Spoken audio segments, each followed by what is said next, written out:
tonight I want to share some information with you based on some recent developments in an ongoing investigation involving Edward Tipton. As a result of an ongoing investigation, recently developed information was obtained that led to the additional charges being filed on Mr. Tipton by the Attorney General's office. These charges are for ongoing criminal conduct, which is a Class B felony. Mr. Tipton turned himself into the Polk County Jail a short time ago, roughly between 3:30 and 3:45, and has since been bonded out of jail on a $25,000 bond.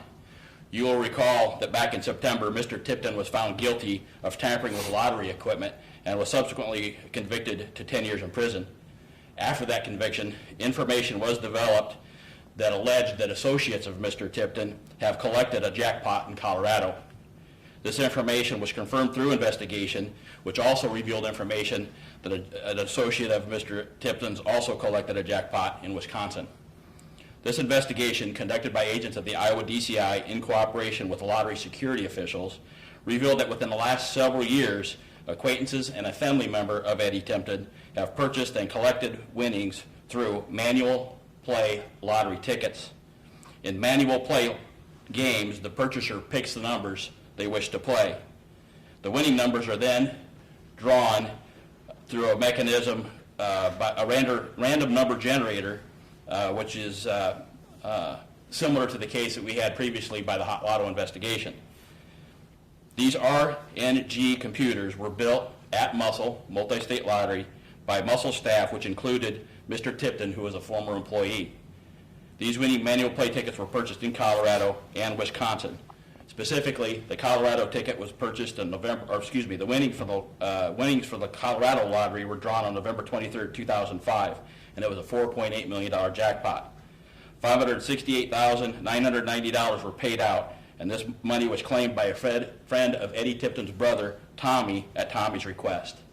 The Wisconsin jackpot was collected on December 29th, 2007, and was a Megabucks Lotto drawing. I will point out that the copy of the affidavit that you have has the date for this particular winnings incorrectly typed on the affidavit. It is 2007. As such, $783,257 was paid out to Delta S Holdings, LLC, which is owned by Robert Rhodes.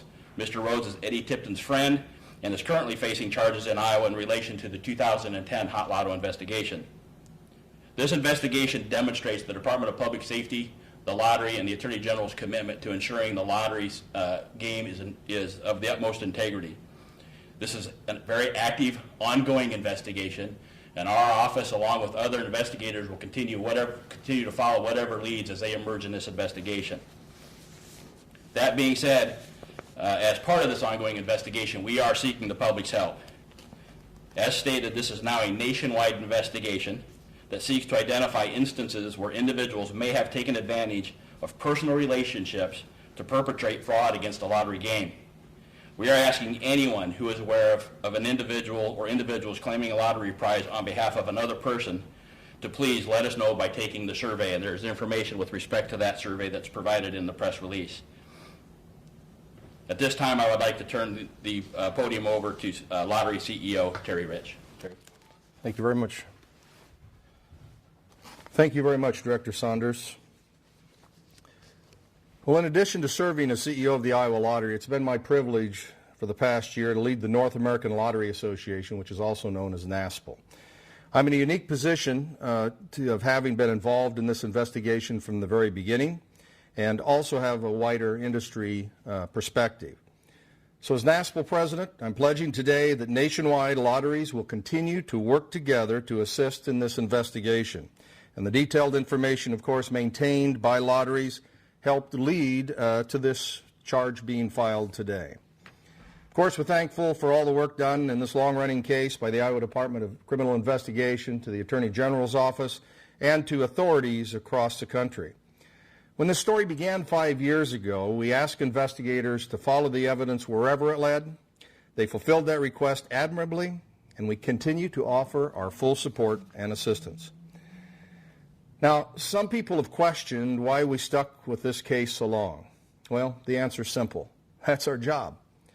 It's our responsibility as lotteries to offer games and prizes with systems and procedures built upon fairness and integrity. These charges from the actions of those, or these, let me say that again. These charges stem from the action of those who apparently were willing to risk the consequences of committing fraud in an attempt to secure a lottery prize. It's appalling to know that the person at the center of this case once worked at a vendor organization within the lottery industry.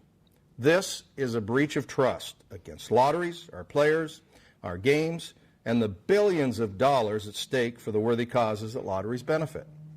This case is a stark reminder of the need for ongoing vigilance against fraud, not only in the lottery world, but in society as a whole. The facts we've learned through this investigation have already helped our industry introduce multiple additional layers of security. We will continue that work as part of our ongoing efforts to protect against the vulnerabilities identified. Let me end by saying, you can tell we're motivated even more today after working this case for almost 5 years to do whatever it takes to follow every lead wherever it leads.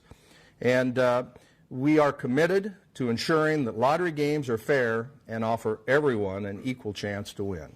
Thank you very much. Director, or Alex?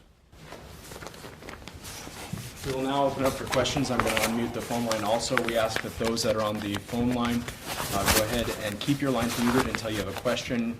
Once you ask your question, remute your lines, please. Did Robert Rhodes purchase the 2007 Wisconsin Megabucks ticket? I noticed that the criminal complaint says that he turned it in, but was he the original purchaser? Yeah, as I said earlier, this is a very active investigation, and a lot of the specific details are still being developed as we speak. So at this point in time, there's just certain pieces of information that we're not at liberty to divulge at this time. Director, during Mr. Tipton's trial, much of the evidence was circumstantial. What type of firm evidence do you have in this case? Again, at this point in time, it would be premature for us to discuss any specific details with respect to the evidence that we have with regard to this case. Since you're calling this nationwide and asking for the public's help, do you suspect that this goes well beyond these 3 instances? Well, at this point in time, we're still trying to research that possibility. As Mr. Rich indicated, our responsibility is to do everything we can to maintain the integrity of the Iowa Lottery, and we'll continue to follow whatever leads come as a result of this investigation, and we'll involve whatever jurisdictions that need to be notified as part of that ongoing investigation. Are you actively following up any other tips anywhere in the United States right now on any other possible cases? Again, at this point, this is a very active investigation. We've got 2 investigators that have been working on this pretty much nonstop since the get-go, and we'll just continue to follow leads as they emerge. At this point in time, the information we have available today is with respect to the current charges against Mr. Tipton. Anything comparable to this that you've ever seen in just the course of maybe lottos in the past or anything like this, or is this completely brand new? This is an extremely intricate, very detailed investigation, very complicated, and it's very unique in and of itself, and is not similar to any other investigation that I've been familiar with in 30 years. The technology that's referenced here, is it a pretty similar technology that's used in lotteries around the country? In terms of the manual kind of numbers that can be... There are various ways that lotteries utilize to draw numbers. The 2 most popular are ball draws and random number generators. Does this alter at all what evidence authorities had against Mr. Tipton in his first trial? There was a lot about whether or not he inserted a rootkit on a certain day in November of 2010 ahead of the draw. Now it seems like maybe something happened before. Still confident in the rootkit theory? Well, again, I think the evidence in the previous trial speaks for itself. And again, I can't get into specific information with respect to the evidence that we currently have on these new charges. That information will be provided at the time of trial. Following up on the technology, the random number generators that are built by Muscle, are those still in play today? Do staff still select numbers? Yes, and I'm going to ask Mr. Rich to correct me on this if I'm mistaken, but I think there are currently 17 states that still use that technology. I maybe can clarify. Nationwide, there are various games that are used with random number generators. The random number generators created by Mr. Tipton are not being used at this time at Muscle nor at the Iowa Lottery. And Mr. Rich, I know after Eddie Tipton's sentencing, you said you had confidence in Muscle as a vendor. Does this change that at all? Well, at this point, the facts in the investigation do not indicate that we should not be confident in the draws that we currently have. I'm most confident knowing that the equipment used, Eddie Tipton has not had access to the equipment that we use today at both the Iowa Lottery and at the Muscle headquarters. Has there ever been any conversation that you know of to move away from Muscle as a vendor due to this? Well, as an ongoing investigation, I think we will evaluate it each time and we'll follow any lead, and at some point if we see that that needs to be determined, as we said, that's our job. We're here to protect the public, and every time we talk about this case, which has been a mystery from day one, I mean, this is, you can't write this story, it seems like.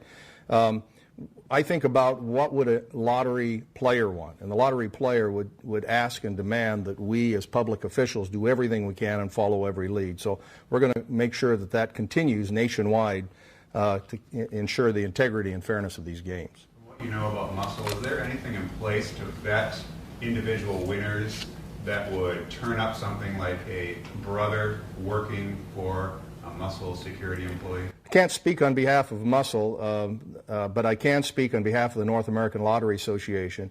Yes, we continue to communicate. Even in this instance, we're communicating with Colorado and Wisconsin. I mean, they're fresh into this, and we'll work closely with both their lottery and their investigators. But I think what will happen, and what I'm calling upon the industry to do, is become even more vigilant on our side to be able to investigate and to use the data, because we get billions of pieces of data every single day with the number of people that are playing and the contacts that we have. And we will continue to take that to the next level as we bring even more layers of security in the future. Okay, can I add to that real quick? I think it's really important to note at this point, too, that while this is still a very active, ongoing investigation, we have nothing at this point in time in our investigation that indicates that anybody else at Muscle is involved in this particular situation. So I just want to make sure that everybody's clear on that particular point at this time. But again, that investigation is still ongoing. When Colorado paid out the winnings on that 2005 draw, did they know Tommy Tipton's connection to the claim? That's a question for the Colorado Lottery officials. Okay. Just for clarification, Director, what you're essentially alleging then is that Mr. Tipton put a program into the random generator, having the numbers beforehand, and then his brother was able to access those numbers. I'll let the complaint affidavit that you have in your possession speak to the information that's led up to these charges. I mean, it's kind of a big revelation that, essentially there's a sense of loss of security in how lottery games are played. I mean, how do you ensure individuals who are investing in these kind of games every day that this isn't something that's actually been happening for a very long time, or that there's a different way that you ask the industry to be more diligent, or to be more aware, but what else is there to say aside from that? Because might not be enough for a player. And I'll turn it over to Terry here shortly, but just again, Iowa's security measures worked. No jackpot was paid out in Iowa. We have no information to indicate that a jackpot in Iowa was paid out. So the security measure that Terry Rich's staff has in place worked, and that they worked as they were intended to. So with that, I'll let Mr. Rich expand on that. I think that this goes beyond maybe a little bit about what you're talking about. I think it truly was a breach of trust, and all roads seem to lead to Eddie Tipton. As we're not talking about, as we talk about focus, it's the machines that Eddie Tipton had access to, not the games that most people in America are used to talking about. The Powerball, the Mega Millions, the scratch tickets are not the focus that we are looking at. We're looking at finding information and helping the investigators, providing information by using our huge database and security folks within our own organizations to find leads. Now that we know names, we know corporations and things that are provided, we can quickly turn those around and bring leads back to see and process anything else. If that helps. Timing between the draws here, 5 years or so, are we talking the same set of random number generating computers, or were they ever switched out, for instance, in between the 2005 jackpot and the 2010 jackpot? Yeah, again, those are specific details that we're prepared to discuss at this point in time. Is there anybody on the phone that has questions? To unmute, #6. Unmute is #6 in case you're on the phone. Unmute the master. Yes. Okay. I have a question. If there's I know that the second one, the second prize was claimed from a sort of a holdings LLC. Is that something that's really regular, or are payouts always, is it always usually an individual, and it's really common at this point for kind of holdings companies to? Each state, good question. Did you finish the question? Yeah, I didn't meant to. yeah. Each state has different regulations on how you can claim. Iowa, I'm proud to say, is one of them that's very open and transparent, and is important that we have public disclosure. Winners' names must be disclosed, and I think that's part of what helped crack this case, in that we required the person who bought the ticket to show up. We needed to be legally purchased, legally possessed, and legally claimed. We had the last two, but not the first, and we never could find it, and it always became a mystery until this hardworking group helped us find the answer to it. Good question. Terry, as head of this national group, and if 17 states have this technology, do you have any suspicion that anything happened after 2010? And is there any kind of an ongoing risk for players? I think it's as we talked about, it's an ongoing investigation.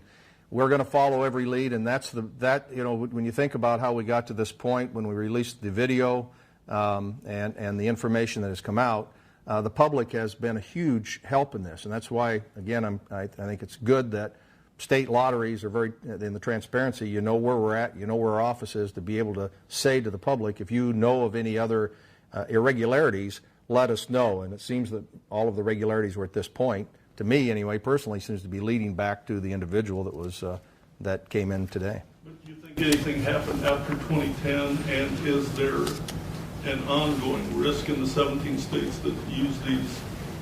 It's pretty basic. Every day, someone's trying to beat a system somewhere. Will somebody try to continue to take advantage of us, or Google, or a corporation? Absolutely. It's our job to be one step ahead, and that's in this technology world is a tough proposition some days, but I have absolute faith in the group that we have and our nationwide expertise that will continue, and that's what came to the conclusion today, that we're able to make this arrest and continue this investigation. How does this affect Mr. Tipton's current status? I know that he was released. Will he be back in prison? He's already been sentenced to 10 years and was on an appeal bond. Does he go back? I think the judge will determine that, essentially. Yeah. The courts will have to determine. So that could happen. Be up to his defense attorney and the judge. Okay. When this was originally announced, there was an immediate point that security measures had been increased in response to Tipton's arrest.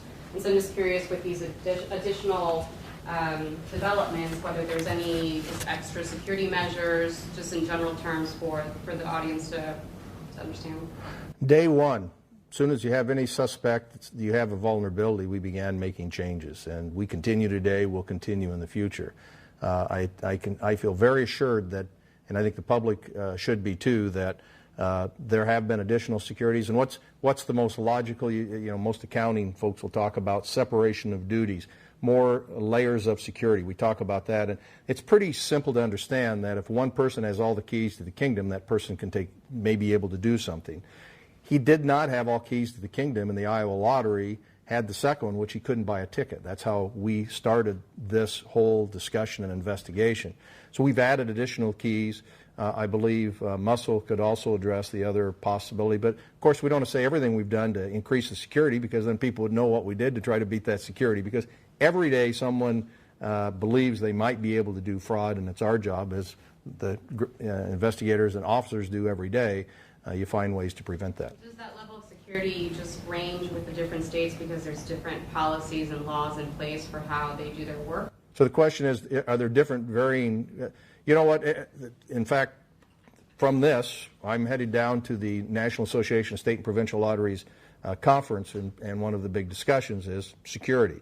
We talk daily, we talk weekly as groups to learn from each other, and in this case, I think we'll take that to the next level of the intelligence of the data that we have to be able to cross-check winners and that sort of thing, that all states that are actively interested in doing that, I'm going to help lead the charge that we have full access, which we really have, but until something of this magnitude happens, it puts their focus on a particular area that we will make sure we move ahead on. Are Just steps to be clear. underway to try to recover the amounts that were paid out in the 2 non-Iowa incidents? I'm sorry, repeat the question, please. Are there steps underway to recover the payouts in the Wisconsin and the Colorado lottery jackpots that were called? Well, again, there are multiple jurisdictions involved in the investigation at this point, and so, that will be part of the ongoing investigation in terms of trying to determine the flow of monies in this particular case. And so that's going to take some time, and we'll continue to work with our counterparts in those states to assist any way we can with respect to that particular piece of the investigation. To clarify what you're asking tonight from the American public is if they know of someone or a situation where someone came forward and claimed a prize on behalf of someone else, they're supposed to do what at that point? And is that what you're asking the American public tonight? Correct. What we're asking for is any individual who believes that they were taken advantage of and were asked to claim a lottery prize on behalf of somebody else. In other words, it wasn't a ticket that they purchased. Somebody else has approached them and asked them to collect this prize. We want them to go to the website in the SurveyMonkey tab that we've included in your press release, take a short survey to provide information with respect to that particular incident so that we can make a determination as to whether or not other cases of fraud have been perpetrated or if there's additional cases of fraud connected to this particular case. I apologize if I missed this. Is Tawny Tipton facing any charges at this point? At this point, there's been no charges filed on anybody other than Edward Tipton.